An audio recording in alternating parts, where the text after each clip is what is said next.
Good evening to all of you. Good evening, President Good IESL. evening. Good evening, President IESL, Engineer KPIO Dharmapala, President-elect Engineer Arjuna Manamperi, past presidents, council members, our guest speaker, Engineer Professor Anura Vijaypala, family members of late Engineer B.J. Wimalasurendra, Chairman, Electrical, Electronics and Telecommunications Sectional Committee and General Manager CEB, Engineer M.R. Anatunga, invitees, members of IESL, staff members of IESL, ladies and gentlemen. All of you are welcome for this 147th birth anniversary memorial oration of late Engineer B.J. Wimalasurendra, who is considered as the father of hydroelectric generation in Sri Lanka. As you all know, this event is conducted online. To commence the formal proceedings of the event, I now invite the following distinguished personnel to light the oil lamp symbolically. President IESL, Engineer KPIO Dharmapala, President-elect, Engineer Arjuna Manamperi, two senior most past presidents, Engineer D.L.O. Mendis, Engineer Priyal De Silva, our guest speaker, Engineer Professor Anura Vijaypala, a family member of the late Engineer Wimalasurendra, Chairman, Electrical, Electronics and Telecommunications Sectional Committee, Engineer Anatunga, IESL Committee Member, IESL Council Member, Tulani.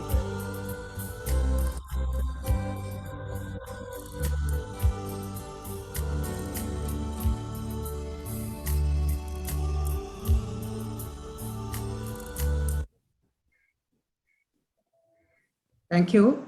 Thank you all. Now the next most important event in the proceedings is garlanding the photograph of late Engineer B.J. Wimalasurendra, which is one of the most important events in this memorial oration. In order to symbolically garland the photograph of late Engineer B.J. Wimalasurendra, I cordially invite our President, Engineer KPIO Dharmapala.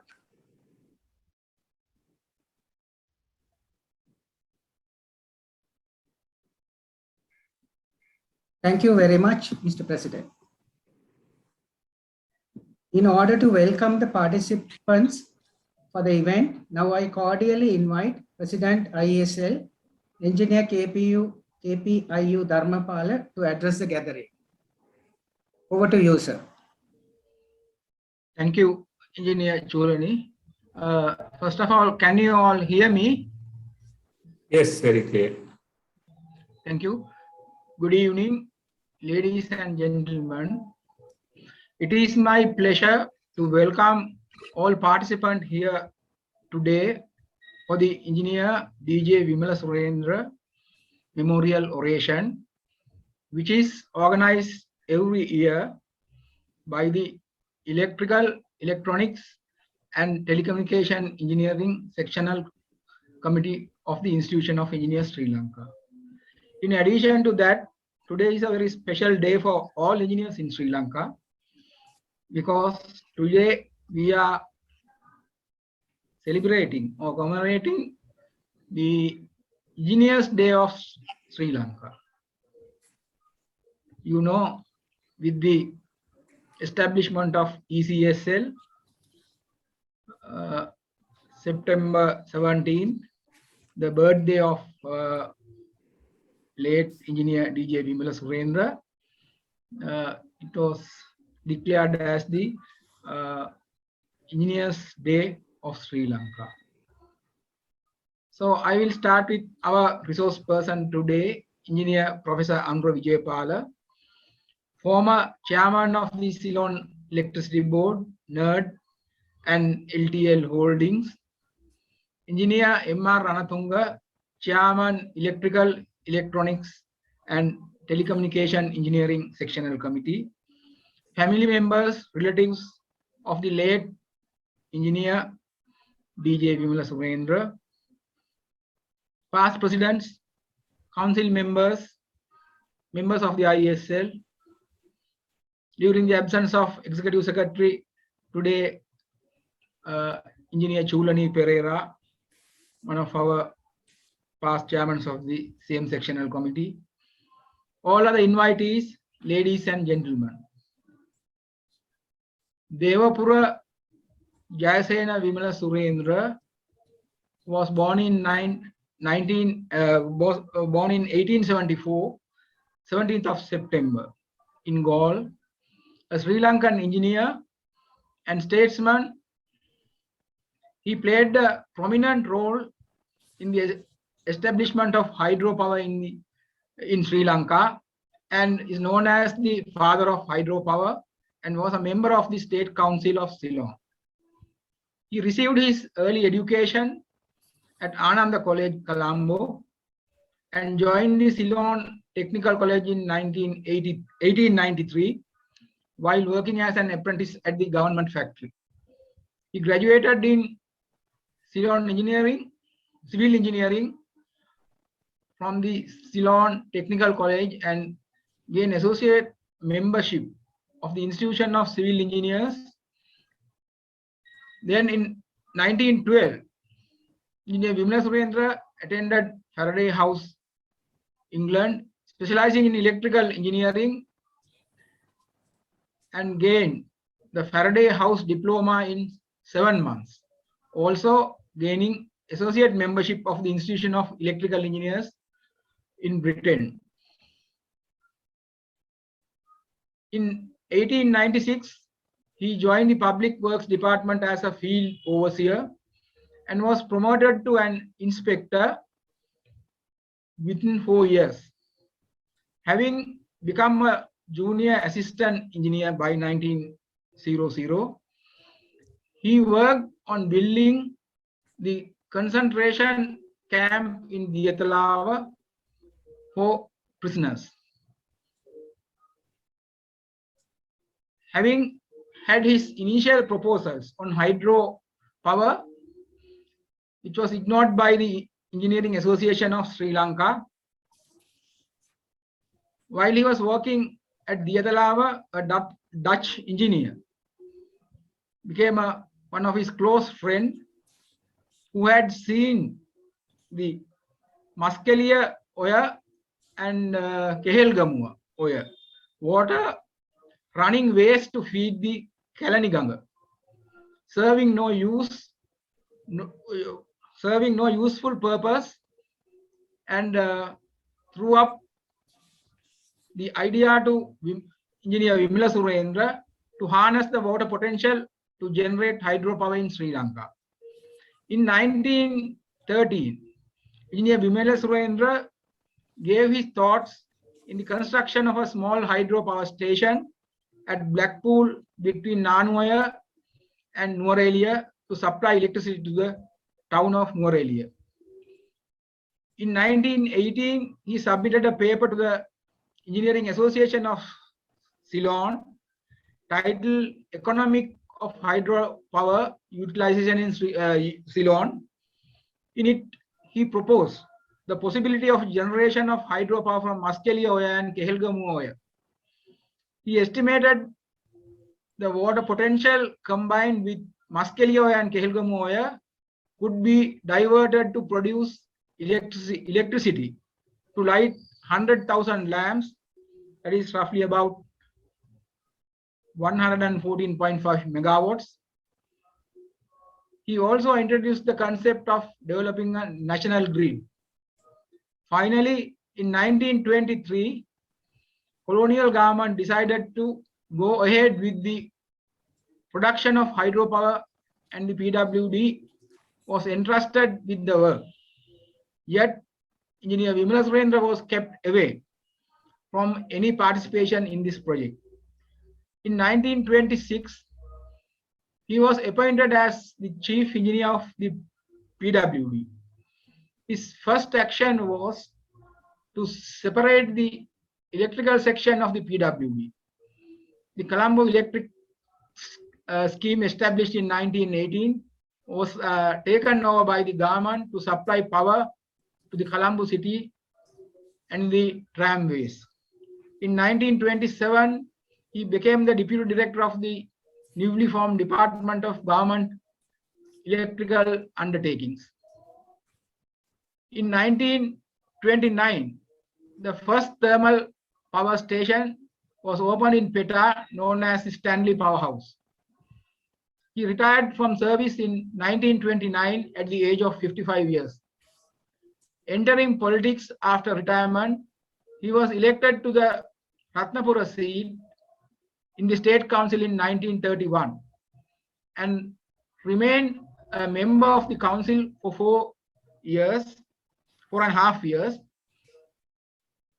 Because of his engineering background, he was appointed to the Executive Committee of Works and Communication, where he contributed immensely to the development of motherland. He argued his case for the resumption of work of hydropower scheme left uncompleted by British administration and got reactivated. Accordingly, the Lakshapana hydropower scheme, the construction of which started while strengthening the economy in 1924, was thus resumed in 1938 and done to the finished in 1950, paving the way for many hydropower schemes that eventually made Ceylon self-sufficient in electricity. When he died on 10th August 1953, he was at least happy that his dream had become a reality. And in regards to progress made in the utilization of hydropower, credit must go to engineer Wimalasurendra, who pioneered to achieve the project. The Wimalasurendra powerhouse at Lakshapana stands a monument to the great contribution made by this national hero. So we call him as a national hero. During the last year, when this DJ Wimalasurendra memorial oration was held, actually it was the welcome address was to be done by Professor SBS Abekon. Due to some reason, he was, I think, overseas. I had to do the same thing. And I started my memorial lecture with the part of a poem which was written by a Sinhala well-known scholar, writer, orator, Mr. Adisen Nahabudu. It said something about his village situated in a very remote area, Hadda Pitisara, Maupangama, Viduli Alien, Aloka Karanata, Pahan Kanu, Pella, Naga, Ina Vita, like that. So today I am going to end this welcome speech with the last two verses of the same poem. It says, Hamada Gomman Velave, Andura Nagaena Horave, Vidili Pahan Pella Dalveddi, Ditimi Obaseya Hamapatte, Hamada Gomman Velave, Andura Nagaena Horave, Vidili Pahan Pella Dalveddi, Ditimi Obaseya Hamapatte.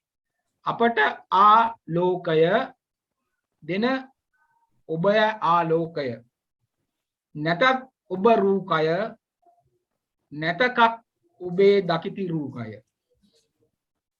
That means Apata A Lokaya, Apata Dunna Lokaya, Dena Ubada A Lokaya. Alokaya Ubadenawa, Ube Rupaya has Sariri and Natak. Api Anittage Rupe Kaya Dakina Obame Kriyavanisa. That is what still, if he is not among us, but as I earlier mentioned, he is a national hero. The poem what has written by Adisen Nahabudu is still valid. it gives a good and very meaning to think about this national hero. Once again, with a very warm welcome, I wish to thank you all for being here today for gracing this occasion. Thank you very much.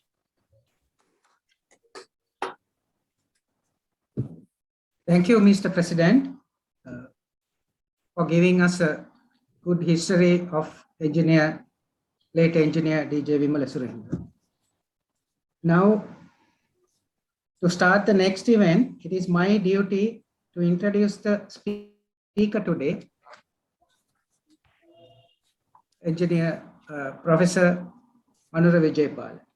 It is a great pleasure for me to introduce our speaker, Engineer Professor Anura Vijaypal.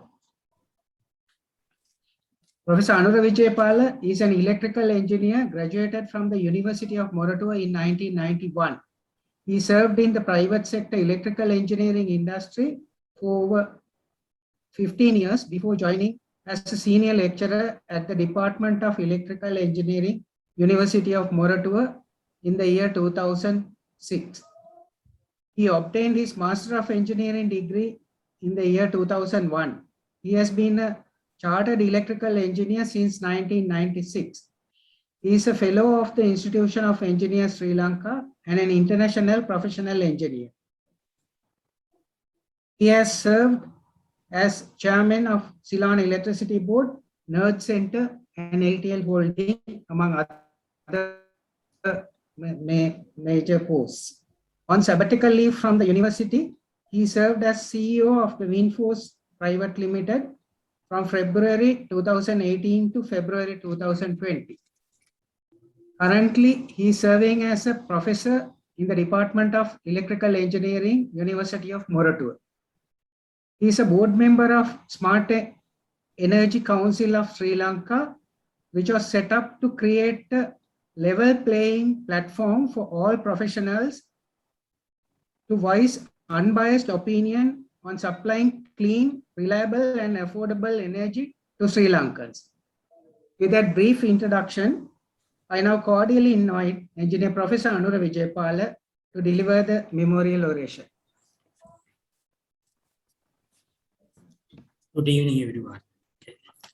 So thank you very much for that elaborate introduction, Engineer Churani, and President and the members of the Council, IESL, and the relatives of Engineer DJ Wimalasurendra. I saw the name of Mr. Sarath Wimalasurendra lighting up the wheel lamp. Chairman of the Electrical and Electronics Engineering Sectional Committee, fellow members, fellows, members, and ladies and gentlemen. So it's a great pleasure and honor for me to be invited to deliver this prestigious memorial talk, 147th memorial talk, Engineer DJ Wimalasurendra memorial talk this evening. Although we have to do it in Zoom because of the prevailing unfortunate conditions. So I thank profusely President IESL, Chairman of the Sectional Committee, and the Executive Secretary. I saw that he is not here because maybe due to an urgent event, but anyway, I thank him as well for inviting me. I will not go into say a lot of things about Engineer Wimalasurendra because the President gave an elaborate description of his life and his contributions. But still, I will choose to say a few words. So, Engineer Devapura Jayasena Wimalasurendra was born on 17th September 1874, nearly a century and a half ago at Galle. This is a period where the British had well established their colony in Ceylon and the country governed under their full control. Young Wimalasurendra was lucky to receive bulk of his education at Ananda College, Colombo, nourished with appreciation for local culture, while many of his contemporaries probably were educated abroad or in Catholic schools. After finishing his primary education, he received his technical education, first at Maradana College of Technology and later in Faraday House in UK. He first graduated in civil engineering and later switched his focus on electrical engineering, an ideal combination for developing hydropower because both sides are heavily involved in a hydropower plant. It must be luck, not only his, but of all of us, that British rulers sent him on an assignment to find gold at Aberdeen Falls. Just with a small interruption, can I share my screen, Engineer Churani?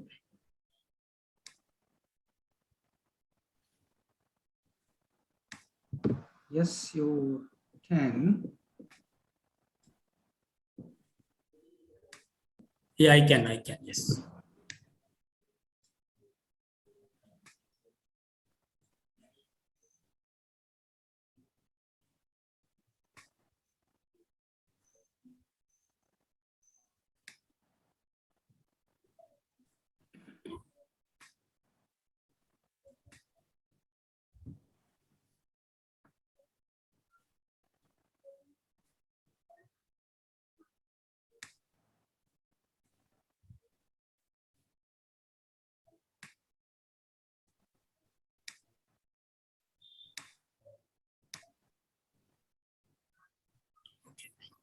Sorry for the small interruption.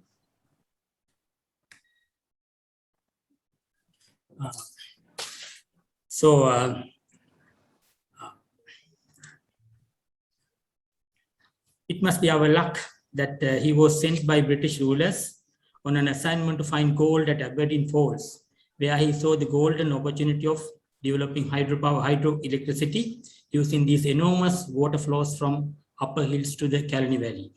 Based on his findings, he published the paper titled Economics of Hydropower Utilization in Ceylon in 1918. From the colonial rulers, he did not get the expected support, though the local support was abundant. However, based on his proposal, the work of Lakshapana power plant was started in 1924, but soon stopped by the rulers who governed the country there. Then he thought that the only way he can restart the project was he himself entering the state council, which ruled Ceylon. This he achieved shortly, and then started to thrive on the subject until he could see the completion of the 25 megawatt hydropower scheme in 1950 to light up 100,000 lamps, as the president explained, as the singular meaning Lakshapana or Laksapana later to become. Let us momentarily go back and witness that event by a small video clip.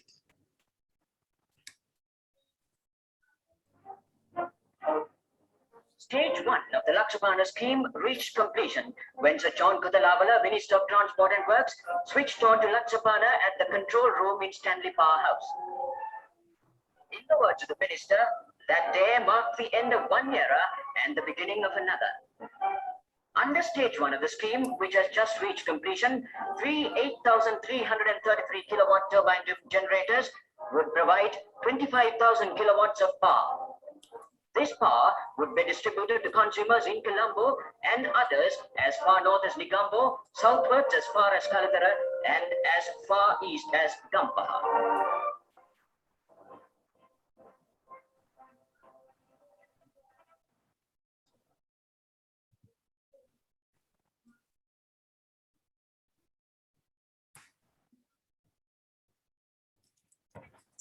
Okay, coming back, now you can see the aspirations then 70 years ago, and now today we are lucky that almost every corner of the island is having electricity supplied both by many hydropower schemes as well as thermal power plants. So we are lucky that today, when we are holding the 147th birth anniversary memorial talk on Engineer D.J. Wimalasurendra, everybody in our Sri Lanka has access to electricity. Mr. President, ladies and gentlemen, now I will proceed towards the speech I have made for this evening. So it is in 4 sections. In the first section, I will just briefly say something about electricity generation, especially hydroelectricity generation in Sri Lanka. And in the second, third, and fourth parts of the speech, I will go into present 3 research outcomes that we have, research studies that we have done at University of Moratuwa, Department of Electrical Engineering, in relation to hydropower and the power generation in Sri Lanka, especially in relation to hydropower and the reservoirs. So Sri Lanka is blessed with a large number of man-made lakes and reservoirs. The ancient tank system built in the dry zone thousands of years back to retain rainwater for agriculture and livelihood stands high and above the comprehension of many modern-day engineers. They are built apparently on flat land, flat terrains, but very well interconnected for sharing water among the entire lake system in the region. There are many multi-purpose reservoirs built in relatively recent times, such as Mausakale, Kehelgamoya, Kothmale, Victoria, Randenikala, Samanalwava, and more recently Moragahakanda. Upper Kothmale and Kukulekanga hydropower projects are runoff river type, and they don't have big reservoirs, but they have small ponds which serve as small water collections to achieve certain dispatchability. Meanwhile, starting with the introduction of the Standard Power Purchase Agreement in 1996, for which the industry should appreciate CEB, about 180 number of small hydropower plants with a total capacity of 350 megawatts have been developed in Sri Lanka by private developers by now. All these small hydropower projects are run-off river type, almost all of them, but maybe a few are connected to some reservoirs. Since these small hydropower plants are run-off river type, they remain non-dispatchable, which means that system control engineer cannot request them to operate as he wants. Plants will operate when there is water in the stream. This is a big disadvantage. Therefore, during this lecture, possibility of having a limited water storage for these otherwise run-off river type plants is discussed. For the last so many years, on average, about 50% of Sri Lanka's electricity production has been based on renewable sources. We take away this.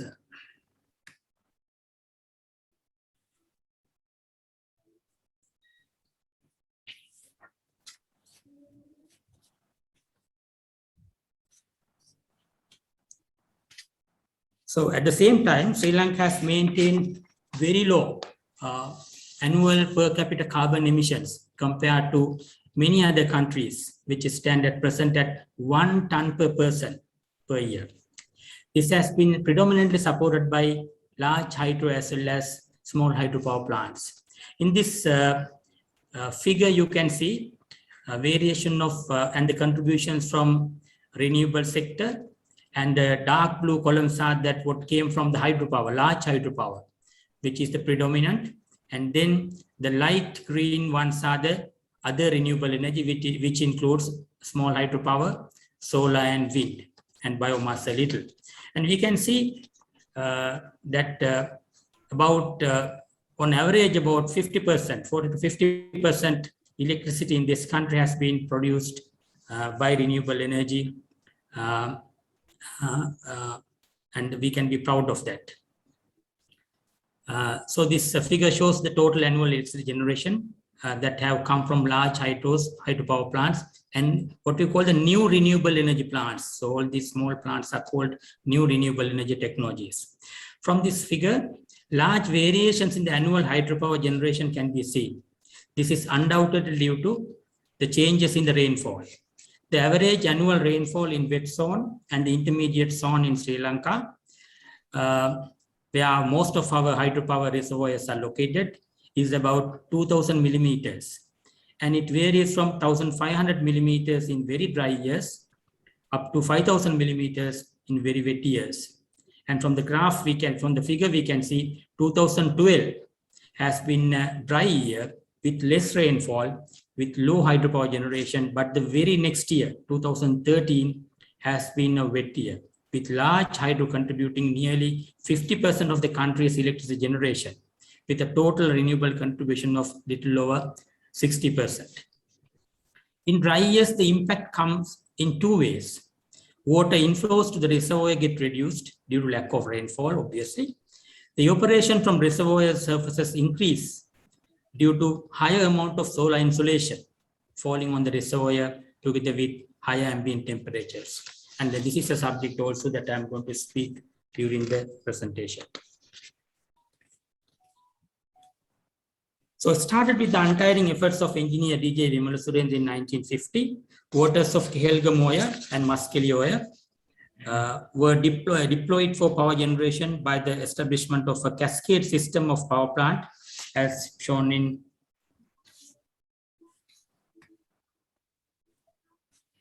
this figure 2. Its latest addition, 35 megawatt Broadlands power plant using water from both rivers before forming the start of Kalyan River, will soon be connected to the national grid.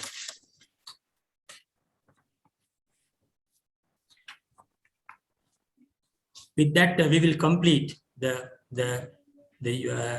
deployment of this cascade system for power generation in large scale. So under the accelerated Mahali development project, the second cascade system of power generation was established starting from early 1980s, as we remember. This was developed as a multi-purpose irrigation project aiming at providing drinking water as well as irrigation water to North Central province while generating electricity at a number of locations.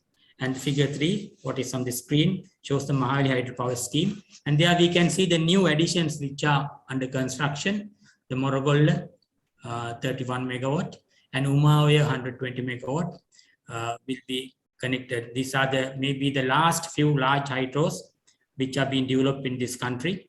And of course, Ginganga project is there, which might require a lot of displacement of people.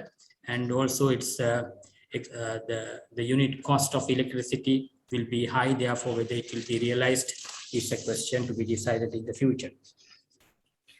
So in addition to the above two cascade systems, 120 megawatt Samanleva power plant and 75 megawatt Kokuleganga power plant have been added to the generating system.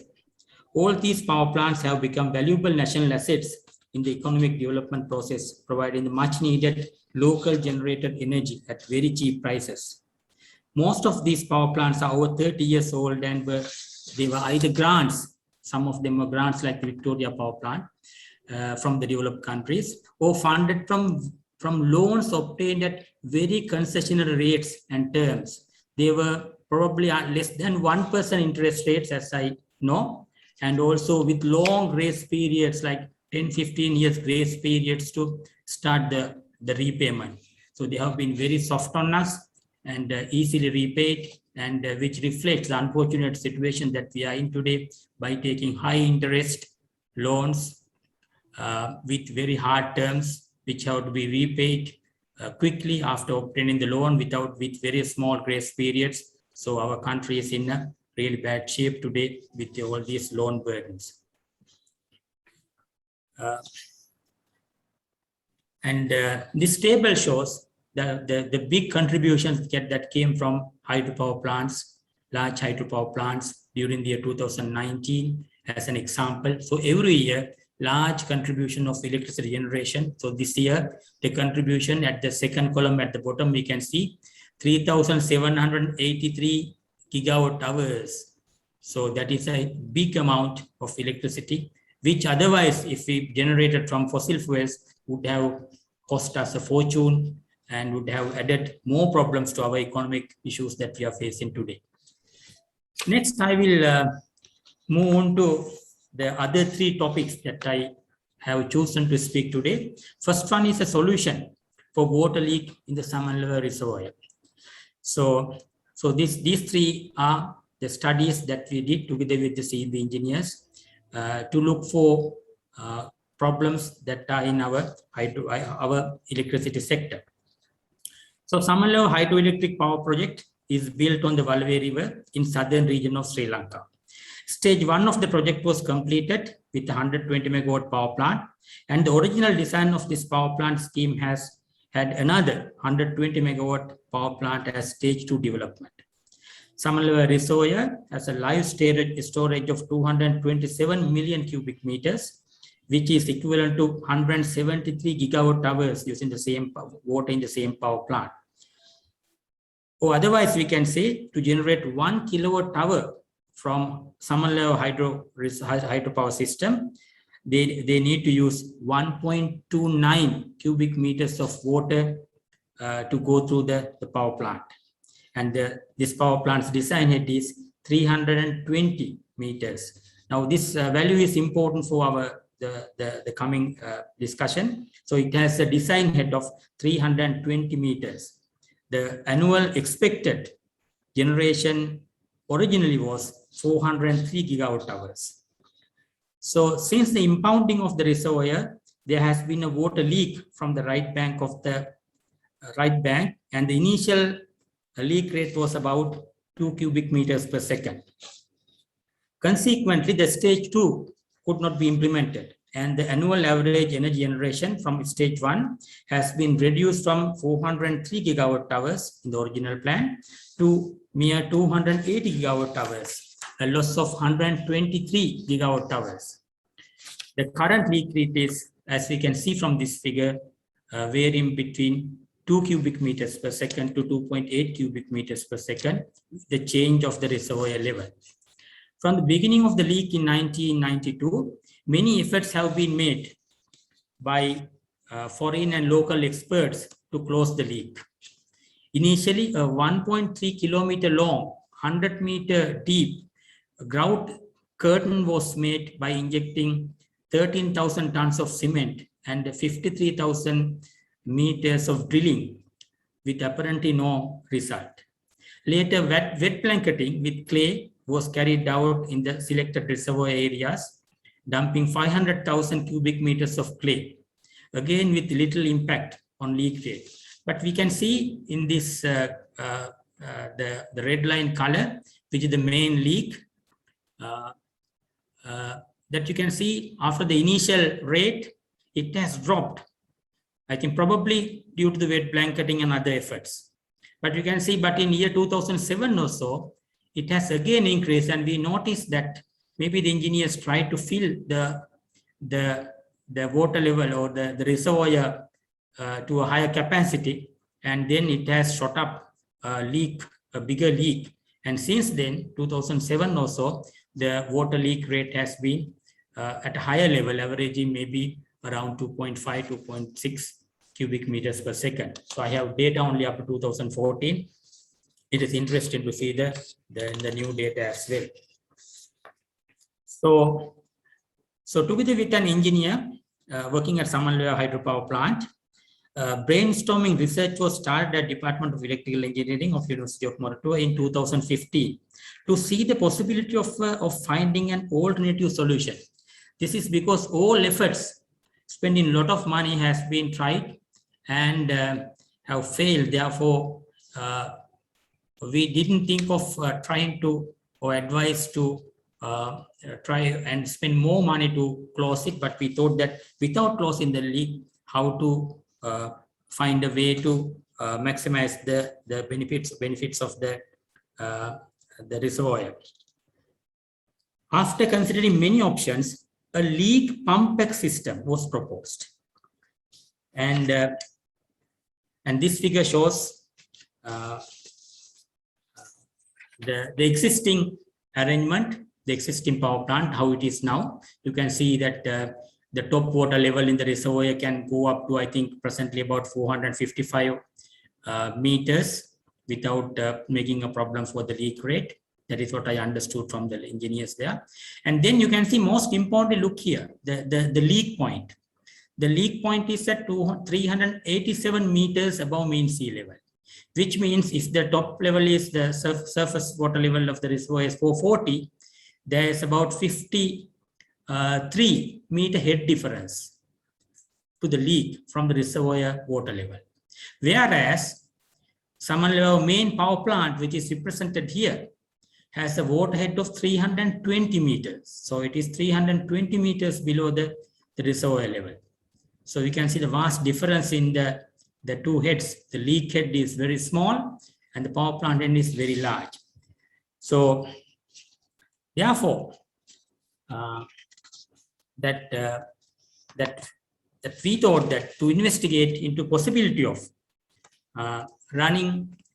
pumping back this water, the leak water, to the reservoir to get the bigger advantage of the power plant head of 320 meters. So at the moment, CEB, having no other solution, they have implemented a small hydropower plant here. very small hydropower plant, and annually generating about 7.3 gigawatt hours with a head of 43 meters for the small hydropower plants. So we lost 123 gigawatt hours due to the leak from the first stage alone. And the small hydropower plant is generating only 7.3 gigawatt hours. So far below what we can do. And we should remember also this power plant was built for 240 megawatts, and the tunnel and up to the bifurcation, the penstock is also done. It's a matter of connecting the balance of the penstock to the new power plant if the next stage can be done. But due to the water leak, all those have been abandoned. So our proposal was this. That is, as we can see in the figure, the leak pump back system, if we pump back all the water except what is needed for downstream irrigation. Of course, we can't shut down the river, Valawe River. So they are always, even if the power plant didn't have a leak, a certain irrigation water has to be deducted. Now it is the leak water doing both the tasks. So even if you pump back, you have to allocate the irrigation water. So the leaving behind the irrigation water, if the balance water is pumped back, it comes to about 77 million cubic meters per year, 77 MCM per year. So we calculated the suitable pumping system and found that for this we need 11 gigawatt hours, 11 million units of electricity, because we have to pump up 54 meters at volume of 77 million cubic meters, and the leak rate is 2.5, so it will be a little lower than that after deducting the irrigation system. And then every cubic meter so recovered, remember, every cubic meter by pumping up 54 meters head and coming back to the reservoir can be sent to the main power plant with a head of 320 meters. So we pump back 54 meters up and then use the water to go through a power plant having a 320 meters. So obvious advantage we can see. And then we calculated the energy, the additional energy we can generate using that, the same water being sent to the power plant. So it happens to be close to 60 gigawatt hours, as we can see in red here. So the power plant now produces 280 gigawatt hours. So we can add another 60 gigawatt hours if we have this leak pump back system. So we have to deduct what is required for the water pumping, and then still we have nearly 50 or 48 gigawatt hours annually coming to our dispatchable range of power generation by large hydro, which has high value. So even at a moderate price of 20 rupees a unit, this will be as valuable as 960 million Sri Lankan rupees every year. But if you deliver this energy at the peaks, for the peak serving, replacing for example, the GT7 or the gas turbine cost, which is about 40 rupees a unit. So we can see the enormous benefit of this 50 million units can bring. And as per our calculation in 2016, the leak pump back system will cost about 700 million Sri Lankan rupees. So we can see the payback period, all are less than 1 year. So this is, I think, if we could, the best solution would have been closing the leak. But if we are forced to live with the leak, so there is no alternative. But if you pump back this water, we can get at least half of the expected energy that we would got, because earlier we lost 120 gigawatt hours by the leak, and then now if we can recover by at least 50, I think that would have been better, much better than without having any. So this benefit is not only the annual generation of 48 gigawatt hours. Now without the water leak, it may be possible to consider the deployment of the second stage of Samanlawa power plant with a capacity of 120 megawatt. And this will be handsomely useful in catering the evening peak and avoid expensive thermal power generation. It should be noted that the tunnel capacity as well as the penstock bifurcation, as I said earlier, are already available and ready to be used by the second stage. And we also found that this concept opens up a whole new chapter for hydropower generation. That is to pump water from all, even below reservoir level water sources to the reservoir, as long as the reservoir-based hydropower generation has a substantially bigger head to justify the cost of water pumping. So even if you have a big water source below the reservoir level by maybe 10, 40, 50 meters, but still we can look at the possibility of pumping it back if the economic sense is there. If the power plant can generate more, we can pump back additional water into our reservoirs from the adjacent low level, maybe below the reservoir level water sources if available, maybe not all, maybe after allowing for the environmental concerns, the balance to our reservoirs, especially on the flood days, especially on the rain days, so that our reservoirs can have bigger water collection to be used throughout the year, especially in the dry spell. So with the government now enhancing their targets for renewable generation, maybe where the CEB is having issues with the intermittent sources like solar and wind, I think this kind of approaches will give us steady increases in our renewable generation, which brings us dispatchable energy. On the same concept, ladies and gentlemen, Mr. President, let me go to the second title that I chose to speak today. That is to proposal to make some of the small hydropower plants semi-dispatchable. So there are over 180 small hydropower plants with a total capacity of 350 megawatts at present in Sri Lanka. All these power plants are developed as build, own, operate projects by private investors, and almost all of them operate as run-of-river power plants. They are paid a flat tariff irrespective of the time of power generation. These power plants are typically designed to run on full capacity for about 15% of the time of the year, during the year. So our economics justify, even if this power plant capacities are decided so that they can operate only 15% of the time of the year, that may be about 50 days a year, on full capacity, and the balance on part load, still the power plant economics are positive and they are viable projects. So during this period, no intervention is required because they are delivering rated power, maximum power during the 24 hours of the day. However, these plants will operate on part loads for about over 85% of the time. That is a long period, about 300 days of the time. Most of these power plants will operate on part loads, and they will contribute less during the peak hours of electricity demand. And especially this is true on the dry spells where the water in the streams are very low. And we can see that this is a typical demand curve of Sri Lanka. We can see that we have several peaks. We have a morning peak, and we can see that morning peak is due to our early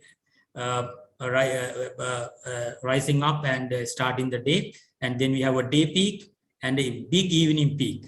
So how to meet these peaks are the CEB's concern, because for short durations, they need to start and stop their expensive generating sets. So if we can get hydropower to do it, that is the best. But since hydropower is used for other purposes like frequency control and other things, we don't have enough water to conveniently and economically serve the peaks. And we can see the peaks are always growing. A flatter curve would have been much preferred. So the CEB has to meet the evening peak demand by operating expensive thermal power plants.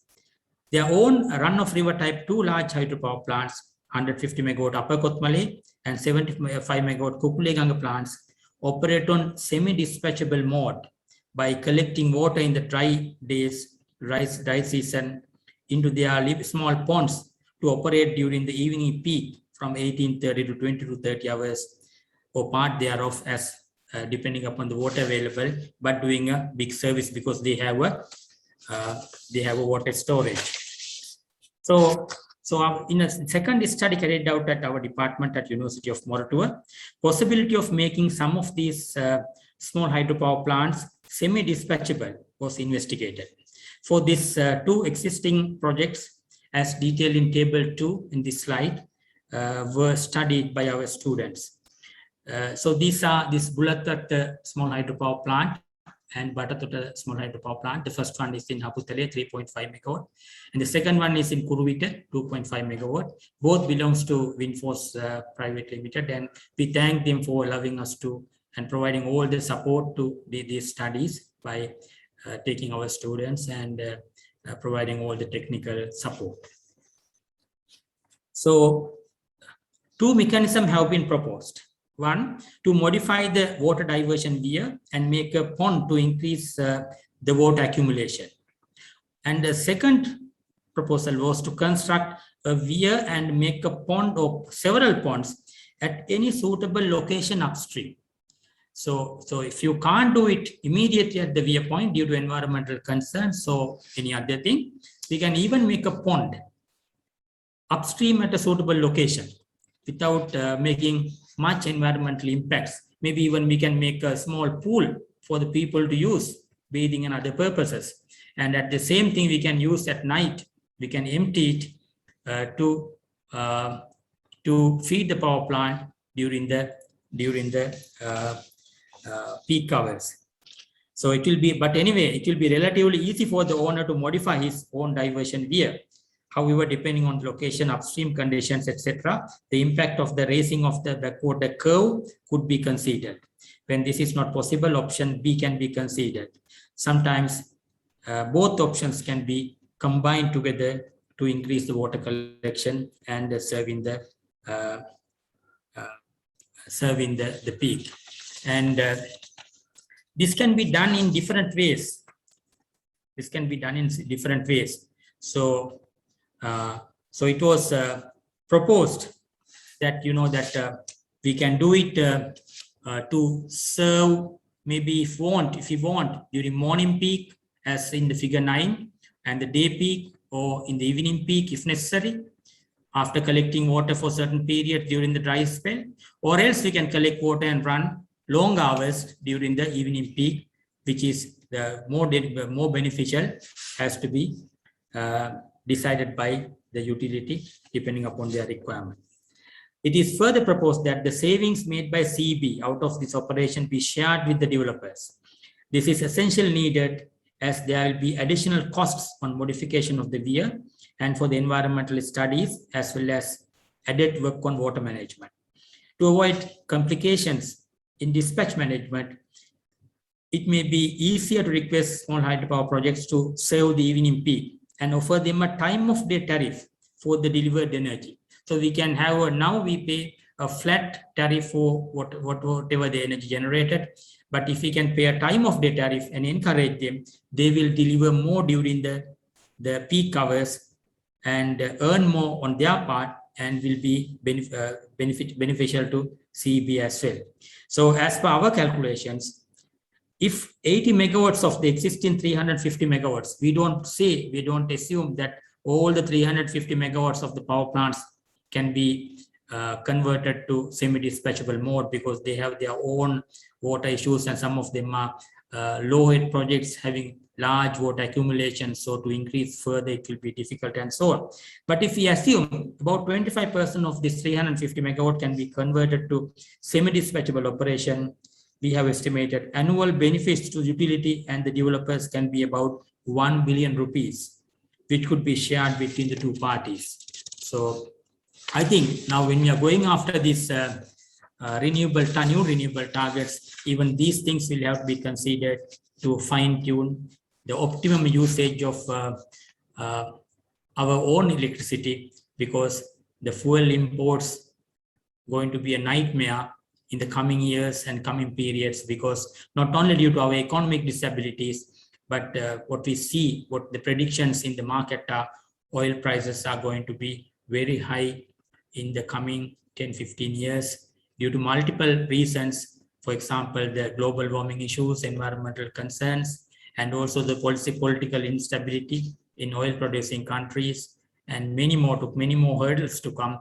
Therefore, we should expect fossil fuel prices to go up, and therefore we must look at making our own energy dispatchable and more usable and more valuable, thereby getting ready to have our uninterrupted and economical power plants so that people can afford to get electricity, and CEB is able to provide electricity without going into a lot of issues in their financial management.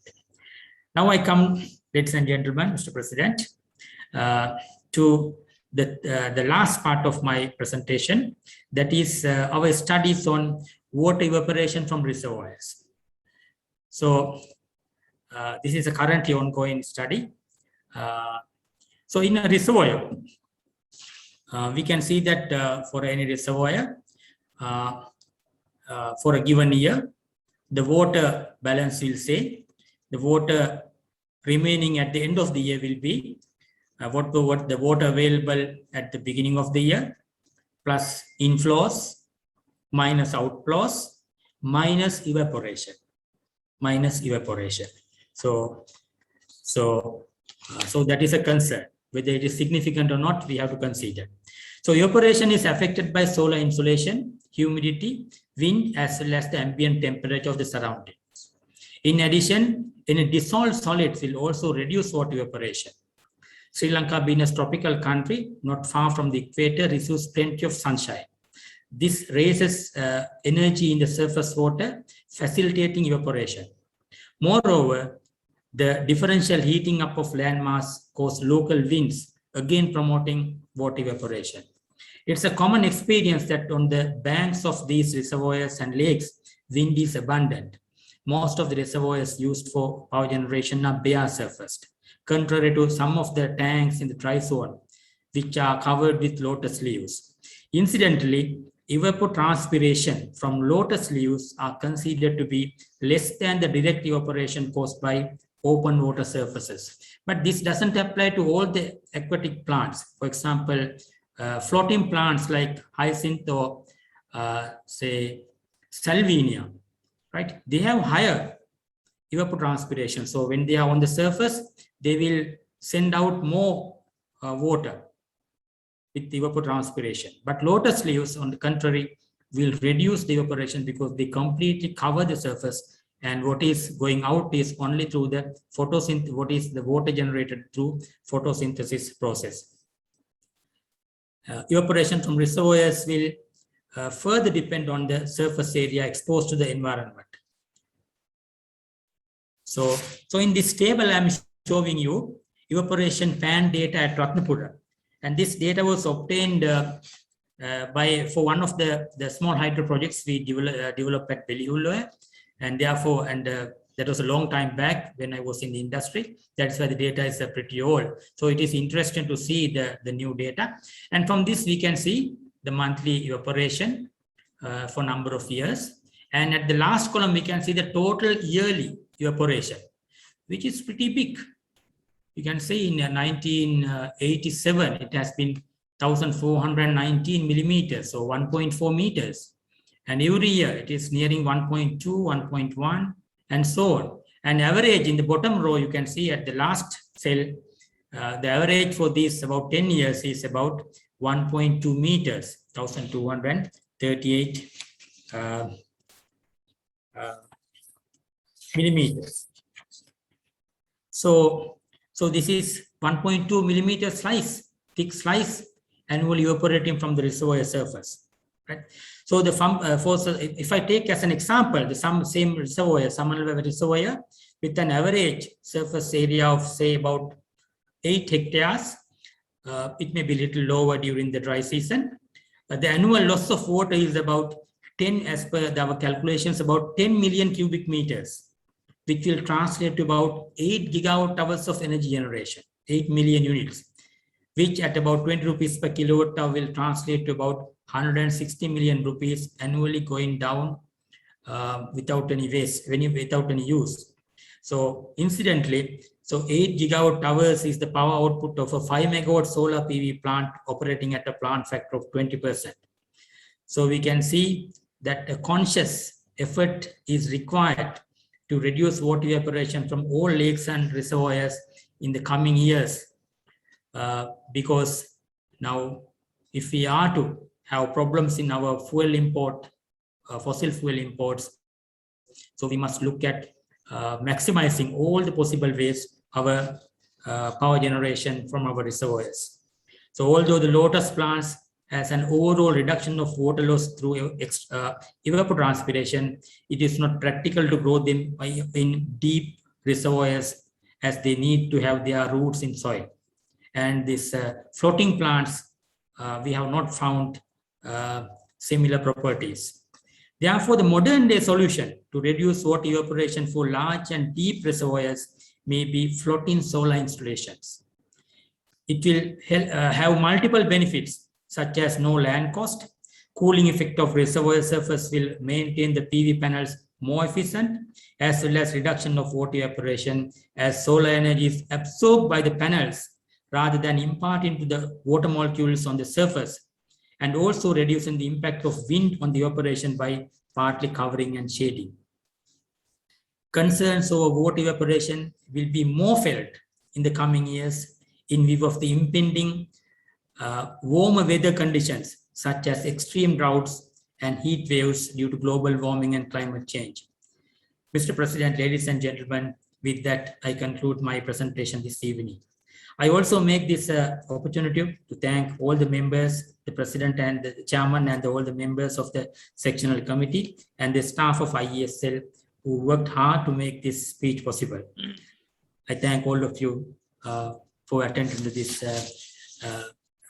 speech, listening to my speech this evening. Thank you very much. Thank you very much, Engineer Professor Vijaypala, for your valuable informative presentation. Next event is the appreciation of your speech. We have prepared a memento, but due to the pandemic situation, it is not possible to hand it over, but we have done it, we will do it electronically as a symbolic. So I now cordially invite our President, Engineer KPIU Dharmapala, to hand it over electronically.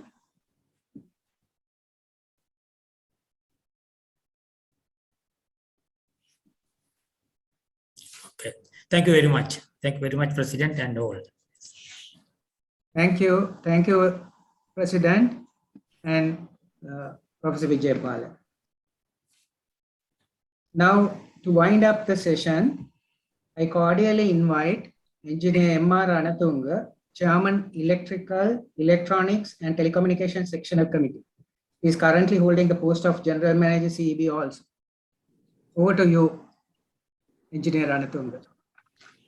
Thank you, Engineer Churni Pereira, giving me the opportunity as well as conducting the meeting on behalf of the Executive Secretary. First of all, I must thank Engineer Professor WDAS Vijaypala, we fondly call as Anura sir, and thank you very much for accepting the lecture, because I gave only 1 month notice. For this kind of lecture, I think you need more time to prepare. But the value of your lecture today is maybe I calculated about 15 billion per annum for the Sri Lanka. If you add the 50 gigawatts and some other gigawatts that we have spoken about. Therefore, the day like today, where the great leaders were born, and you are a true son of those leaders, and in fact, you went out of the way, even though you headed various institutions, you are still fond of the electricity business, water and power generation. I must thank you on behalf of more than 230 keen engineers who listen to you from start to the end and expressing various comments. And I think it's a great opportunity for us to have you with us today. Even we could not meet you physically. I think you did a wonderful job.